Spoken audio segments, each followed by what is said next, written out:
at what point did you think you weren't going to make it in comics? Was there ever like a low point for you where you're like, this is not happening for me? Like this, What's today's date? I'm kind of joking, but I'm kind of being honest. Like it's. I think working in film and TV and comics is any creative energy. It's a very scary spot because everybody wants to do it and everybody can do it, and it can feel like there's been a bunch of times where it feels like I'm never going to work again. Especially because a lot of my friends are doing it in film and TV and comics, and it's like, and you can look around and you're just like, I'm as good as them. I can do that. Why can't I do that? And it's like, and there's you get to start feeling this weird entitlement thing of like, I've paid my dues. It's like, there's no amount that you pay. Like everybody pays what they pay. Like everybody has this much and then they get everything they want. That's not how that works. So right now actually, like I'm like, I love writing go-go and stuff like that, but like, there'll be a time where by the end of the year, like who knows where it's gonna, who knows who knows when this book will end, and who knows if I'll ever get another one, and who knows if Volition will continue going. And so I feel like every day you feel a little bit like you might not work again, even when you're working. So sometimes so the answer to the question is like a lot. I think it feels, when I was a nanny, there was a few times when I thought, oh man, I don't know if I'm ever gonna get in the door. And then you get in the door and you're like, I'm in the door, but then am I going to stay here? Am I going to stay? Like you have to sort of eventually just sort of chill yourself out and realize that. Take it day by day. Yeah, it's always going to feel like that. I was telling my fiance, my wife, damn, did it again. My wife, she's a television writer. And one of the things that I said when we got married was like, she's really tough on herself. And she's succeeding far beyond me. And I'm one of the things I'm always trying to do is like, you got to remember, like, really enjoy the victories, because you're going to have a lot of defeats. And so you have to enjoy those little victories, even the tiny, tiny little ones.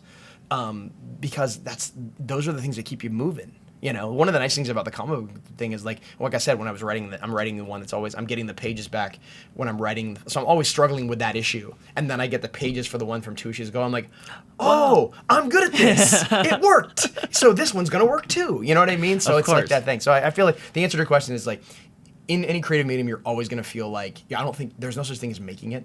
There really isn't. Even the people. I worked for JJ for 2 years, and I remember one time we were driving, and he probably will kill me for saying this. I remember one time in driving, I was driving him home, and he was like, man, it was like we were finishing a pilot, and he was like, man, like, today was really tough.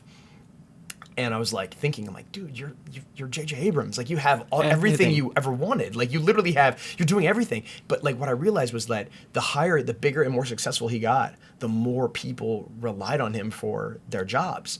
And if he failed, if one of his movies didn't work or a script failed or wasn't good, that was jobs, that was families. So actually he has more pressure. Wow.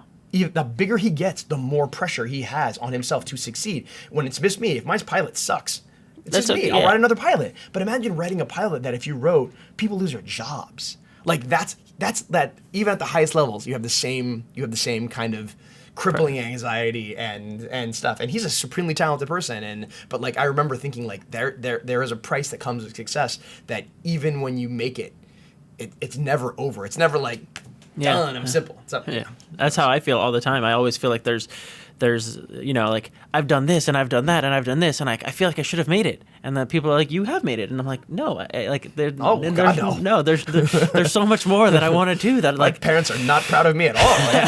Exactly. Yeah, exactly. And I feel like that's just part of the creative experience, and you have to kind of give yourself credit for the little victories, and you have to, because those are the only things that keep you moving. Yeah, because you could look up one day and be like, oh man, it's been a year and I haven't made anything in a while. Especially when you work in film and TV, because there's a lot of stuff you're doing, and you're like, how did I spend a year? Yeah, where did that go? I was writing, right? Yeah, I did stuff. No one cared? All right, we'll just keep going, and that is the real fear of, I think, of any creative industry, is just complete and just like, it's the echo chamber of like, you work hard and then nothing. That's how it goes. Yeah. And you have to keep you moving have to prop forward. yourself up. Yeah. And then you don't realize it. It's something that like you don't realize, but all of a sudden you look up and you have like these great graphic novels like Go-Go Power Rangers that just like appear, and you're like, oh no, I didn't. Oh, I did do that. Like it's a really great feeling when that happens and it kind of comes to fruition.